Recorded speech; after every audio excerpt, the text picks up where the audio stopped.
റമദാൻ തുടങ്ങിയതോടെ പള്ളികളിൽ വിജ്ഞാന സദസ്സുകൾ സജീവമായി. വിവിധ വിഷയങ്ങളിൽ പണ്ഡിതർ ക്ലാസുകൾ നടത്തും. പഠന ക്ലാസുകളിൽ വലിയ ജനപങ്കാളിത്തമാണ് കാണുന്നത്. വായനയുടെയും ചിന്തയുടെയും മാസമാണ് റമദാൻ. വ്രതം അനുഷ്ഠിക്കുന്നതിനൊപ്പം ആഴമുള്ള പഠനത്തിനും വിശ്വാസികൾ റമദാനിലെ പകലുകൾ പ്രയോജനപ്പെടുത്തുന്നു. പള്ളികളിലെ വിജ്ഞാന സദസ്സുകൾ അതിന് വഴിയൊരുക്കുകയാണ്. പേന കൊണ്ട് മനുഷ്യനെ എഴുത്തു പഠിപ്പിച്ച നാഥന്റെ നാമത്തിൽ വായിക്കുക എന്ന് പറഞ്ഞുകൊണ്ടാണ് ഖുർആൻ അവതീർണമാവുന്നത്. അതുകൊണ്ട് വായനയ്ക്കും പഠനത്തിനുമൊക്കെ വലിയ പ്രാധാന്യം ഖുർആൻ നൽകുന്നുണ്ട്.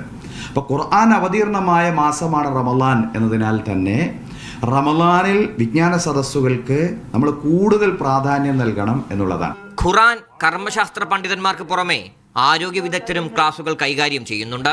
തനിക്ക് സഹായം ചെയ്യുവാനും തനിക്ക് വേണ്ട എല്ലാ സംവിധാനങ്ങൾ ചെയ്തു തരുവാനും ഞാൻ മുത്തഖി ആയതുകൊണ്ട് അല്ലാഹു സുബ്ഹാനഹു തആല എന്നോടൊപ്പമുണ്ട് എന്നുള്ള ബോധം അയാൾക്ക് വലിയ ആശ്വാസവും സന്തോഷവും പ്രദാനം ചെയ്യും. എല്ലാ തിരക്കുകൾക്കിടയിലും സ്ത്രീകൾ ഉൾപ്പെടെയുള്ളവർ ക്ലാസുകൾ കേൾക്കാനെത്തുന്നു.